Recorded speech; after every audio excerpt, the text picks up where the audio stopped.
Porco Rosso, I'd say, is one of Studio Ghibli's most undervalued films. I think it was appreciated enough and was praised enough, but nowadays, if people are talking about the greats of Hayao Miyazaki, they speak of Spirited Away, Princess Mononoke, Howl's Moving Castle, Kiki's Delivery Service, and even Totoro, all before even thinking about our favorite Crimson Pig flying high in the sky. Its plot is simple.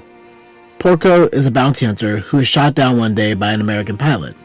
He repairs his plane and goes to duel the American one more time. And yet, even though that is all that really happens in the film, what it is about is a little more complex and very relevant to today's times. Hello, and welcome to Project Story Art, where we discuss art, the artists behind it, and try to better understand why they make what they make. And today we're in the movie corner, and I guess since Studio Ghibli makes anime, technically, we're got some little anime guys over here. So it's both. We'll be discussing what makes Porco Rosso truly unique and why it deserves to be remembered as one of Studio Ghibli's greatest films. Let's get started.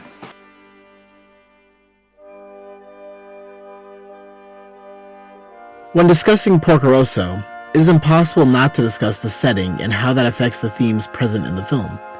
And that setting is fascist Italy. And for those of you who don't know what fascism is, well, you're not alone. Fascism is notoriously hard to define. Nowadays, it's more used as a term to describe dictators, authoritarian governments, and basically anyone we don't like. But for the purposes of analyzing this film, fascism should be more seen for what it is. It is not necessarily a political ideology, but more the central force of ideas that drives all of society. If that didn't make sense, let me break it down a little further. Fascism comes from the Latin word for bundle of sticks, and is meant at its most basic understanding to simply be the idea that a stick by itself is brittle and easily broken, but a bundle of sticks will stand strong. United we can, stronger together. All that sounds like nice ideals, but rarely are philosophical ideals ever really practiced in the way they are intended. Fascism, while meant to embody unity in practice, actually embodies assimilation. The individual is not a person, but rather a tool for the state. In the minds of Giovanni Gentile or Mussolini, a fascist state is the most democratic because it is a state that exists due to the existence of the people and their collective will. And because it is about the collective will of the people, corporations, as in any group of people, so not like just a business, along with individuals, are all subject to the rules of the state and the will of the state. Any that disagree need to be corrected. And I know that may be a little nebulous to understand, but a fascist state is essentially a collective organism with ideologies that in theory stem from the collective. And with that in mind, what are those beliefs? After World War I, Italy was not given land its allies promised, causing what is known as the Mutilated Settlement, i.e. Vittoria Mutilata. And that's the most I'm going to try for my Italian. Factories were closed. Unemployment skyrocketed. People became more extreme in demands, being known as the Biennio Rosso. This gave rise to the Black Hats and control of the government via a fascist regime. Their rise and what made them so appealing were how they framed the situation. At the time in Italy, there were people arising that were deemed strange and undesirable. Even if fascism says, we are all united, some sticks were bigger and better than others. Those weak sticks needed to be tossed out so that the overall strength of the bundle would grow. Young people represented the future, and as a result, this appealed to young men. Military worship is high, and rank is the greatest status symbol. Traditional values are cherished and propagandized to return to what is said to be the glory days of yore. Does any of this sound familiar? Any of it?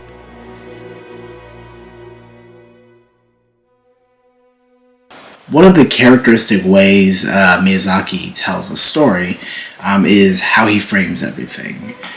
He doesn't need everything to be explained in like great detail or exposited through clumsy dialogue. Miyazaki allows you, the viewer, to simply sort of live moment to moment in his world, as though you are one of the characters in this little slice of life.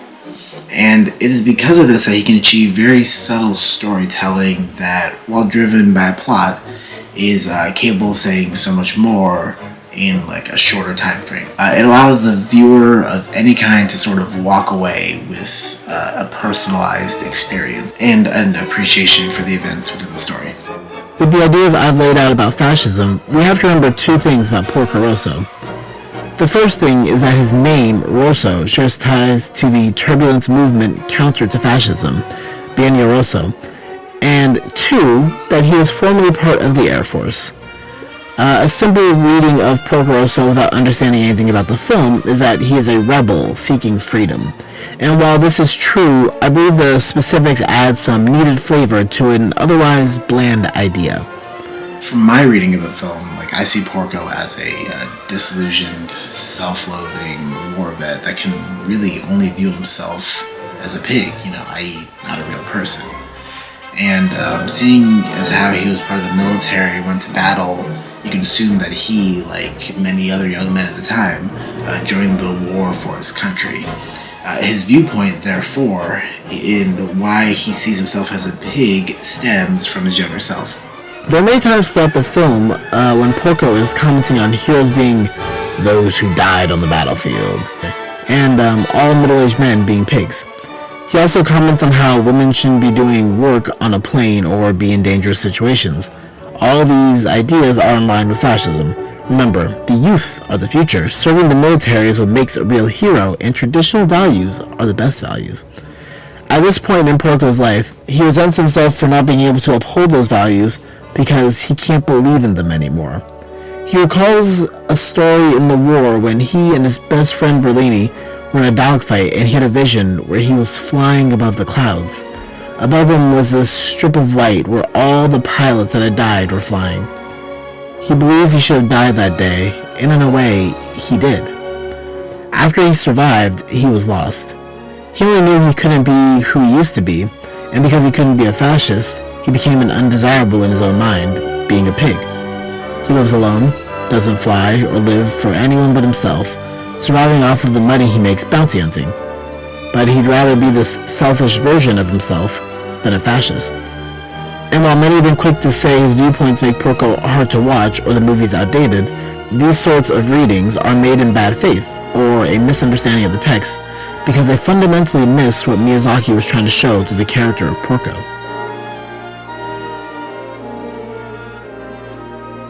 When fascism is the framework of understanding for the film, looking at the story of Porco Rosso is really looking at how it corrupts a society. It preys on disaffected young men and amplifies the toxic traits of masculinity, while also stripping people of their individuality. This film seeks to counter these ideas and present a healthy alternative through Porco. It is no secret that Miyazaki loves planes. Planes are a symbol of independence and freedom. Many scenes in Porco Rosso display the world as this grand, wide place, and Porco just a small plane flying through it. One man soaring through the sky. And while there is this romantic view of flying, it would be disingenuous to ignore that planes and warfare are strongly intertwined. Miyazaki thinks the use of planes for combat is a waste. It tramples on the spirit of flying and leads to senseless death. This is why Porco, when dueling the American in the film, refuses to fire if he knows he will harm the pilot. He's done with death. Done with killing for the sake of the state. Doing so will not make him whole. But what will? Miyazaki seems to suggest that love is the great redeemer of man. Porco doesn't think he can be loved, or at least is unworthy of it. He still holds on to those ideas of his younger self, but Miyazaki shows a counter to those ideas all throughout the film through his women. Women in the film are all shown as competent, caring, and generally good in opposition to the men who can be arrogant, unruly, and lustful. Fascism wants women out of the workforce and in the home, and this film shows women doing anything but in counter to those ideals. When all the pirates try to capture Porco, it is Fio, his companion and mechanic, who has them all fighting honorably. After she speaks to the men about a proper duel, the pirates all stand up straighter, and the leader even puts on a suit later in the film. And because of her, Porco fights for his honor and to protect her. And by the end of the film, Porco, after his duel, decides to risk his imprisonment for the sake of his other pilots and the woman he loves. Here in the point of the film is where Miyazaki starts hiding Porco's face. It is up to you, the viewer, to question whether or not his face has returned to that of a man. And in this viewer's opinion, it certainly has. Fascism espouses the belief that if men want to find love, it will be in a traditional household. And if they want to belong to that household, they need to be in the military, sacrificing their lives for their country. Another tool, another cog in the machine. Yet, Porco, at the end of the film, is fighting for those he loves, his own beliefs, and his own individual honor. He accepts who he is and knows he is worthy of love. And ultimately, this is what returns his humanity. Okay, with all that being said, you may be wondering, what have I been painting in the background this whole time? Not this background, but the background in there. Well, I would say it's sometime in the future. In the film, Gina believes that the man she loves will visit her during the day while she's in her garden. That man only shows up at night, but she holds out hope that one day it will change. And so, for me, now that Porco is a new man and has found new life, he is returning home to his love. It's a simple message, but I think it says enough. So, thanks to all of you who've watched the video this far, and I hope in the future you'll come back for more. See you next time.